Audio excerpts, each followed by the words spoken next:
Ji adek owito ngimagi kawuono e masira mar apaya ma otimore machiegni kod roundabout ma Coptic mayudre Mamboleo e apaya maduong' ma Kisumu, Kakamega.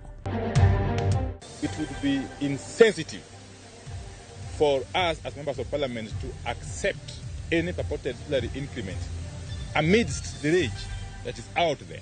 Moko kuom jod bura wuok oko mar tamo duol mar SRC kik medgi osara e kindeni. Jo ohala e bombe mopogore opogore kono lal kaluwore kod ng'anyo manyo bagi e counties maggi.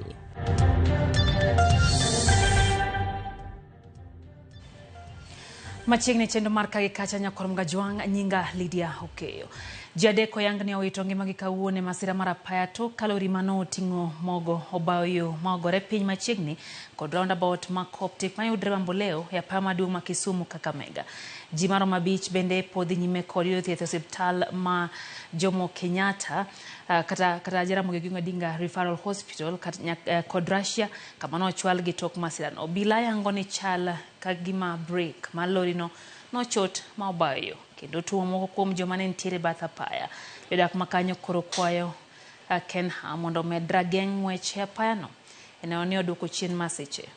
Obet kae kwarito kastambe wa mondo bi mondo wakow kuonde ma gidhiye to wapo ka lori owuok malo kucho koselalo break te to ihaw maber waringo ma watony to kuom haw marach ng'ato achiel ema ohinyore to watere hospital. Bed ni mama, bed ni kijana, bed ni nyako. Sami wuotho kae nyaka ibed ing'iyo kamoro amora nikech barabara ni osekawo ngima ji mang'eny ahinya. Gari mar mok chapat nolwar kae. Mar ariyo chak nyicho olwar kae. Koro mar adek ni en mar mok kuon. Koro wan wakwa mana sirikal nolosnwa ndarani. Jowa tho malit. Sani wawito japiko wa malosonwa simu, TV gi gik matindo tindo. Otho malit woodweg yodhi. Koro wakwa sirikal nolosnwa ndarani. Naomba wenye walitengeneza barabara tafadhali wajiulize ni kwa nini barabara inaua watu hivyo. Kama kuna shida wakuje watengeneze barabara. Na pia naenda kwa wale madriver. Msikuje na speed ile mbaya. Mkiona kuna roundabout, peleka speed pole pole. Koro wambe ne wakwaya joma wuotho gi tiendgi, joma riemba piko gi jo mtokni. No wabedo serious endara mondo wageng' ajali mang'eny. Jatend bura mar Wiper Kalonzo Musyoka oseo chenro mar rwako joma undu e ng'anyo mamuol mar rawere mag Gen Z odiochieng' manyoro ne timo kaka yo mar miyo gi nying marach. Koloso kod jofwamb weche bura Nairobi, Kalonzo lieko ni chenro mar ketho kod kwalo mwandu mag ji manotimore kaunti ya Mombasa nonywando nyaka apisas mag obila. Kalonzo bende oseo obila kuom dhi nyime kod tiyo gi magina kod iro malungo wang' ataro mar chik mane doho ogolo. We have observed that the intention of yesterday's well-organized, coordinated and state-sponsored chaos was to undermine and denigrate the Gen Z-inspired nationwide non-violent protests. Looting was intentional. The destruction was planned. The torching of public and private property worth billions of shillings was carried out in collaboration with the already corrupted security forces in the full glare of the media and indeed the international media as well as the onlookers. Jod bura Masuba North Karoli Omondi owacho ni oikore mar dok e yiero pono ni jogo ombulu Masuba South Suba South oketho yiero mare kaluwore gi chung' mare e paro mar chik mar omenda.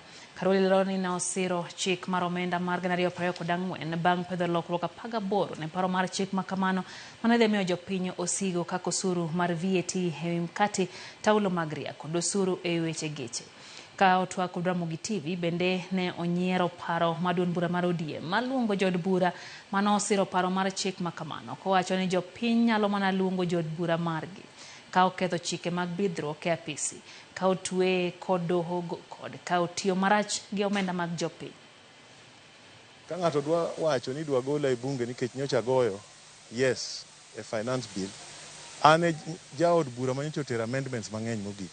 Nyocha tero amendments 18 mang'eny moingo ng'ata ng'ata nikech nonyiswa kaka jo ODM ni oyienwa go yes ga amendments.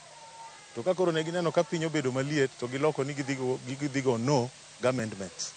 Emomiyo nineno ka ji ringo mondo gol ang'owa amendments mane giseketo. Nineno ka TJ Mheshimiwa TJ Kajwang' gol amendment ne, Mheshimiwa Mbadi gol amendment, ji 10 ogol amendments gi. An asetero maga mano ting'o gik mane jopiny ok dwar.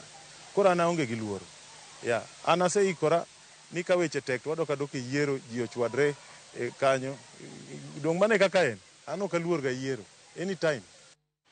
Kalure kod ng'anyo mosebedo kadhi nyime pacho ka jo ohala go duon gi piny kaywago rochruok kod lal masane giyudo e ohendnigi nikech loro masakasa kinde mag ng'anyo. Gikwayo sirikal mondo omi omany kaka nyalo kelo kwe pacho ka kokalo kuom keto winjruok e kindgi kod rawere mang'anyo nikech wach ngia moridore kod osuru moidho e thurka. Waonge gi tich mayot. Chiro ni piny, wateja onge, dhano ringo left and right. Kakitimo onge, ok wanyal lok e yo makare. Koro wan be wakwayo mana sirikal okelnwa kwe mondo jo GNZ at least kokome chirogi orumi, kokome Kenya orumi, at least johalawa mondo watem wadhi maber. Wasebedo gi problem kaluwore ni luoro nitiere e yo mar ohala. Wasebedo kwaringo up and down nikech luoro bende nitiere makati yawo mana duka tiyudo ka uso bende ok nyal uso. Wakwayo president marwa mar Kenya ni koyie to mondo yie okonywa obed gi jo GNC piny mondo gilosi giwuo mondo wayud kaka wanyalo konyore. Ng'anyo osedhi kodwa marach, ohala odok chien, onge kaka nyithindo nyalo bet e ot, kata intiere e ot tiagas koba, samoro ino king'any intiere e ot to tiagas chopo nyaka kuma intiere to king'any. Koro en mana kwayo ne sirikandwa mar Kenya ni mondo gibed piny giwuo gi jo vijende ma Gen Z gieki mondo ne kama inyalo kete wach. Duweni ok wasebedo ka waloko maber, tiyudo kata ni kata waloro to landlord we gudi kuonde ma watime ohala gin pod gidwaro mana rent. Pod gidwaro rent, nyithindo be nyicho duogo dala, nyaka waduok gi skul. Wan gi nyithindo matindo, seche moko gikia ni odiechieng'no no kitiyo maber, nyathi to pod dwaro mana chiemo. Koro iyudo ka wan matek, President yendo osewacho ni en ready mar dialogue. Koro dwaher mana kwayo jopiny ni mondo wamiuru President time, oyier jomo nyalo bedo gode bura, Gen Z bochiw joggi mondo gilos wach. Jod bura Manyali Mohamed Ali okwedo ng'anyo manyo bagi e kaunti ya Mombasa macho ni oseketho ohala mathoth. Kono loso gi jofwambo, Ali bende oseo Gavana wa Mombasa Abdulswamad Nasir mowacho ni nyowuok oko mar siro ng'anyo makamano. Ali omedo ni ka ok jo Kenya otang' to ng'anyo go biro ketho chuth piny Kenya kaka osetimre thuolo mokalo e pinje machalo kaka Somalia. Ningelimpenda ndugu yangu gavana wa Mombasa awache kuchangia katika kuinua hamasa ya hawa watoto. Gavana anafaa kumbuke kila siku kukiwa na maandamano, kaunti hii inaathirika pakubwa. Wafanyabiashara katika soko ya Kongowea hawawezi pata wateja. Wafanyabiashara katikati mwa jiji la Mombasa hawawezi fanya biashara kwa sababu wanaogopa, wanafunga. Kaunti inapoteza revenue mingi sana. Isije baada ya miezi kadhaa aanze kusema hana pesa ya kulipa wafanyikazi ama hana pesa ya kufanya huduma bora kwa wananchi wa kaunti ya Mombasa. Itakuwa ni vibaya katika kaunti zote. Wewe tu ndiye gavana unaingia mashinani na kuweza kuinua hamasa ya hao watoto na kuweza kuongea vibaya badala ya kutoka nje na kuwatuliza na kuwaambia yale wanaofanya ya kuchoma maduka si vizuri.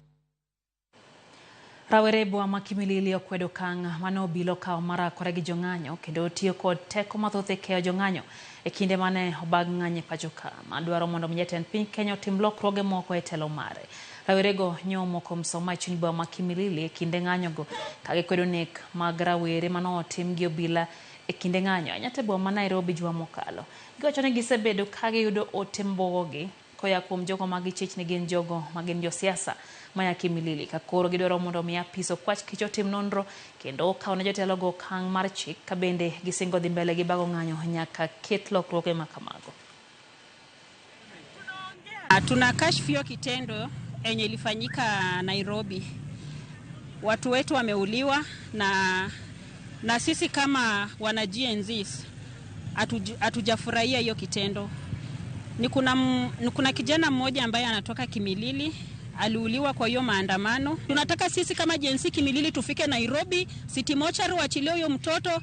Nina machungu kwa sababu ya demonstration ambayo tulifanya on Tuesday, of which ilikuwa peaceful sana. But after tumemaliza that demonstration, tunapata calls from watu wakitutishia venye sisi ni wadogo tuame siasa, venye vichwa vyetu moja kwa moja vitapatikana separate na mili zetu. So please, sisi tulifight for our rights and our rights paka tuzikimbilie na mtusikize kama serikali. Nataka kusema kwamba tumechoka na mumetuhudi na hizi vitisho zenu zenye mnatuletea hapa Kimilili. Tunapata threat usiku, tunakuja tunatishiwa usiku, unapigiwa simu. Bwana OCPD Kimilili, DCI officers Kimilili, tafadhali nataka msikie kilio chetu. Tumechoka kutishwa, tumechoka kuumizwa, tumechoka kukanyagiwa chini. Hatutanyamaza paka haki ya vijana ifanyaje inatendeka. Kwa sababu hakuna venye wameandika mahali ati kijana ana uwezo na fursa kufanya kitu ambayo inamhusu.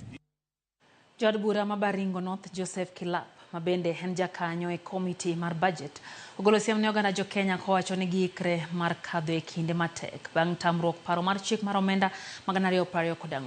Nowuoyo Kai Mogol e kar chung' od bura ma Baringo North e kinde ik moro manoyuoroe. Wacho ni paro mar chik mar omenda no ne geto neno ni omenda obede mar ndiko jopuonj junior secondary tich, siro somo e kor gwenge kokalo kuom chenro mag CDF kod chenro moko masani koro dhi kwamo. Oseo ng'anyo ma osebedi kadhi mbele pacho kae mokelo kethruok mar mwandu mowacho ni olos gi josiasa ma pingo piny owacho modonjore ng'anyo mar kwe manochan gi rawere mag Gen Z. Tumewacha rais na deni ni bo 1 trillion. Tayari deni ambayo Uhuru Kenyatta aliwacha ilikuwa 10.4 trillion. Ile Uhuru Kenyatta aliwacha. Sasa ukiongeza na hii na ile tumeomba inaelekea trilioni 13. Nani atalipa? Mimi kama mbunge ya UDA ya William Ruto na serikali ya Kenya Kwanza, sisi wabunge wote tutatetea serikali yetu na tutatetea vijana ya Kenya wapate ajira ili tuweze tupeleke Kenya mbele. Wale watu ambao nasema ati tunatafuta haki, tutafuta haki kwa umakini. Tusitafuta haki ya kuangusha Kenya ili tukae kama Somalia, tukae kama Sudan, tukae kama Kongo ambayo wakina mama na wazee ndio wanabeba mzigo na watu nalala msituni na walikuwa ni nchi ya amani. Kuna kitu inaitwa radicalization of youth. Na kuna vijana wamekuwa radicalized. Mtu anasema anatafuta haki lakini anachomea watu wengine vitu yao. Na mtu anaingia mpaka parliament anachoma parliament. Hiyo si haki. Sasa leo unatafuta haki, chunga haki ya mtu mwingine. So nataka nimwambie wazazi wetu wenye wako hapa, ukiwa na mtoto kila mahali, isikuwe ni mtoto yako ndiye anaenda kuchomea mtu vitu yake. Hiyo hata laana itakufuata kwa hiyo nyumba. So tuongeleshe watoto wetu wenye wanasoma wasifuate hiyo maneno. Joluo dak Garissa koro mora hinya toka chiel kuom gi yier kaka jatend migao mochung' ne ohala kod dongruok mar ohala e kaunti no. Jela Dhiambo en achiel kuom jatend migepe 30 manochamo mar apis motelie kod governor ma Garissa Nafif Jamal kendo ta kod jang'ad bura Jackson Omwange. Jel manok nyal pando mor mare osingo mar keto maber lwasi matich na jo ohala mondo mi oyaw thuolo mathoth mag tije ne oganda jo Garissa.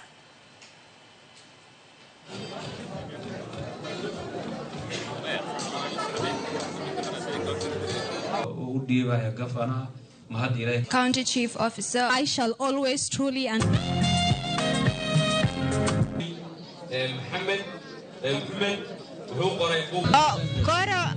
office moyera and office trade industry industrialization and enterprise development kalure kod kaka area mwantiere ni ki compare kod counties moko onge o industrialization mantiere kaendi ala monyasaye makenda ni ste madhi bet office kaendi ni for the duration madhi bet office katieko to at least the industries moko dhi bede area ni wadhi kelo development mam at least gibo wacho ni jo community ni notiyonwa makata kwa onge to giboro ga paro ni negitiyonwa.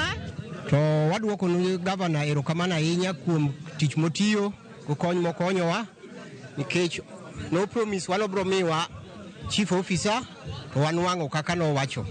Waduoko nero kamano ahinya. Wan kaka joluo, wajoluo kumwa ber dhie, wadak gi ji maber, dakwa wadak gi jo Garissa community maber, emomiyo gavana oriwadwa ma. Koro miyo wago erokamano, odiochieng' ma kawuono en odiochieng' maduong' mar joluo, wantie kae wan gi pastawa, wan gi jodongwa, wan gi chairman mar joluo. En mich maduong' momiyowa, to wan gi geno ni achiel kuom moyiero dhi tiyo maber ni jo Garissa kendo ni jo county Kenya government duto.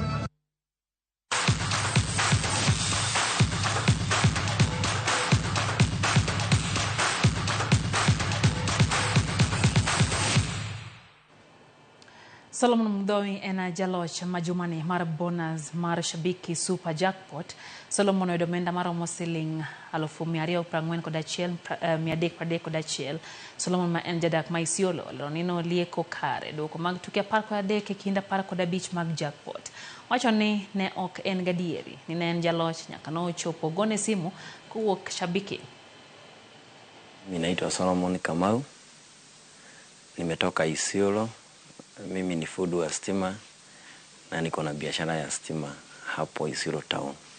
Siku nilipigiwa kitu kama I think saa 1 na kitu hivi na madam, mimi sikumjua lakini akanijulisha anafanya Shabiki and I was surprised. Huwa mimi nikibeti huwa siangalii unless nione ni congratulations, I don't look at those things, na nikafurahi sana. Hii pesa ambayo nimeshida, mimi ni mtu wa biashara, so watu wa biashara wanakuanga na madeni.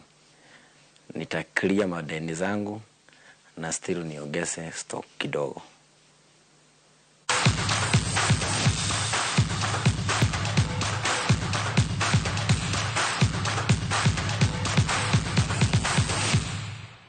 Ikanye motieke chendo mar kacha nyakor mgajoyo ka Pastor Collins Odindo wacho kanyono mora hinya gi chendo mar kacha kata kamano wacho no Tiomos na jogo modo masira mar Paiba makisumu Nyasaye mondo me jogo mowito johera mek gi kwe.